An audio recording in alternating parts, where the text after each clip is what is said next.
everyone, I'm back. I want to show you how to do a warrior two in a perfectly and correct way. But the reason of showing you warrior two beside of teaching it correctly, I just want to show you how to tuck your tailbone in. And the reason is, um, tailbone is your core set, like it's part of your core set. It's so important how to use that, how to maintain it, and how to protect your lower back muscles because in a normal day, in a day life, we don't protect our bodies a lot. And based on my these like experience of teaching all of these years, I noticed people are struggling to find their tailbones, using it correctly and applying it to postures. Talking tailbone in might sounds weird, like honestly, like me when I was practicing it, like I had no idea what the hell is this. I was doing it wrong for a year and a half. It took me a year and a half to figure out like what is tailbone, how do I tuck it in, how do I hold on to it. It takes time. It's not an easy tip, but once you get it, you'll be done for the rest of your life. The best pose I can show you how to correct your and tuck your tailbone is a warrior two, but you must, and I'm like pressing on it, must use and tuck your tailbone in any other yoga postures in order to do it safely, to do it correctly, to have a more effective practice. By tucking your tailbone in, you're gonna firm and tone your abdominal muscles because you keep holding it. It gives a little bit lift and length to your upper bodies.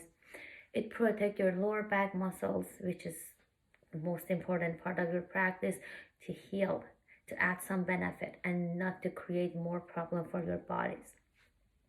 And plus, it's a perfect and correct way to practice a yoga. Yoga is not just creating crazy postures and making it perfect pictures. You want to like connect to your body. You want to listen to your body. You want to talk to it. And the only way is listening to it. And the only connection way with it is proper breathing and proper connection and stillness. So I will show you warrior three, warrior two, and in warrior two, I'm gonna show you how to tuck your tailbones in. The basic of the warrior two is from sun salutation, B, which is the secondary series of it. So you will stand tall on your mat. First, we're gonna start with the front knee, which you're bending it. Make sure you are creating 90-degree angle with your hamstrings, with your knees, and with your ankle. And the reason is that's a perfect and safe place to keep your knees. If the knee is passing the ankle, it's the part that you start injuring knees. If your knee is too far back from your ankles, it means you're holding a lazy posture and your body is not gaining any benefit out of it. So, holding your knees in a 90-degree angles in the same line with your second toes, it's the perfect position for your kneecaps. Make sure your heel is fully connected to your mat because once you pick your heels off the mat, when you're holding 90-degree angle, you start injuring your knees. The same thing applies to your back foot. You're holding it strong. You're locking your back knees. Make sure your back heel is fully connected to your mat and you're not pivoting your toes. It's parallel with your mat line, holding it straight. And make sure you have heel to heel alignment. Like if your mat has a line, it's perfect. Stay in one straight line. If it doesn't, create an imaginary line for your mat and make sure these two heels are standing in the same line. Then keep your knee in a 90-degree angle.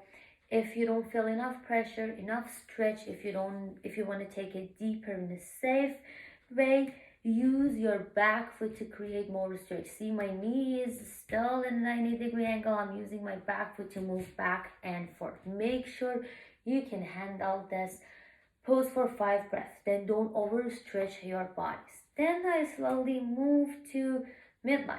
So your midline, which you're going to tuck your tailbone in, I'm going to show you from the side view. You have to hold your abdominal muscles tight. Don't hold your breath. Just your abdominal muscles must be tucked, must be tight, and must be engaged. Moving up, shoulders must be way away from your ears, way away from your neck. Extend your arms. Your arms should be in the same line as well. Don't keep them like up and down. Hold them in one parallel line. Palms could face down, which is a perfect warrior too. If you don't like it, palms could face up as well. If you get numb, you get ticklish, your arms are tired today, you had a bad day, you can keep rolling it and it gives a little bit faster blood flow to it. And then you're gonna gaze to your left fingertips and something in my left knee, use your shoulders and sit on it. This is the perfect warrior two. I know it's perfect because I practiced it for years and it's important to do a yoga pose correctly. Then I'm coming to tailbone, which the whole purpose of doing warrior two, teaching you how to tuck your tailbones in. It's a hard hint, it's a hard cue. It took me year and a half, almost 2 years to realize how to tuck my tailbone in. You won't realize it in your first, second, third, even 10th practice, but don't give up. Try to do it. So it's nice. Yeah, of course you're gonna make a little bit, create a little bit deeper bend to your lower back and push your bum out, which gives you a nicer look to your bum, but it's not a point of doing yoga. You're injuring your body. So how to tuck your tailbones in. Doesn't matter if your leg is straight or bent, because tucking your tailbone in applies to any yoga postures. How we're doing it, you are going to drop your hip down. Tailbone is the last vertebrae of your lower back. You're going to drop your hip down. See, like my bum is flat right now and I don't care because like my health is more important. Then the last part of your stomach, push it in. See, like I'm pushing it in. I'm not pulling my stomach in, like my upper body is not pushing forward. It's straight. Spinal is straight. I'm just tucking my tailbone in. I'm still talking, I'm not holding my breath, I'm able to move, but my tailbone is tucked in. Then instead of creating a deeper curve for your lower back, which is painful, you're gonna make it disappear. See, like it's, if I'm doing it bad, it's like this, but tucking my tailbone, it's like correct in my posture. See, it's hard. It's some weird feeling to get into it, but it's the perfect way to do your yoga practice. It's not only on warrior two, tucking your tailbone in helps you to advance any yoga posture, helps you to do it correctly, any arm balances, any inversion you want to do, and not even on your mat. Like you have to use how to tuck your tailbone and off your mat as well. Like even when I'm walking on my day off, I'm always tucking my tailbone in. It firms your abdominal muscles. It create a little bit shape for your abdominal area. Plus, you are holding your bodies in a safe position. If I want to show you in warrior two, which is the most obvious part of warrior two, so like I've seen a lot of warrior twos like this. This is wrong. Don't do that. Like you're hurting your bodies. Tuck your tailbone and see, I'm not pulling my stomach in.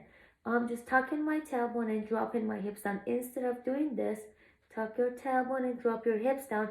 Then eventually gravity pulls you down and you're holding your body's weight on your abdominal muscles and on your tailbone. Please don't do this. Hold your tailbone tucked in. And one more thing I want to show you in warrior two, I forgot to mention, with your upper bodies. Avoid leaning back or forward. Your upper body must be in one parallel line with the mat and with your hip flexor bones. So your rib cage should be in one line with your hip flexor bones. Then avoid doing this, doing that. Hold it straight, gazing forward, and enjoy the pose. Do this pose, practice it, and start using and tucking your tailbone in. You can comment underneath this post. You can send me a private message. You can even send a picture of the posture you're doing to me. I will let you know if you're doing it correct, if it's wrong. I will be more than happy to see you attempting to practice in a safe way. and you're following these cues and hints. Thanks for watching it. Please let me know if you have any questions, and I will be more than happy to see all of your practices. Thanks.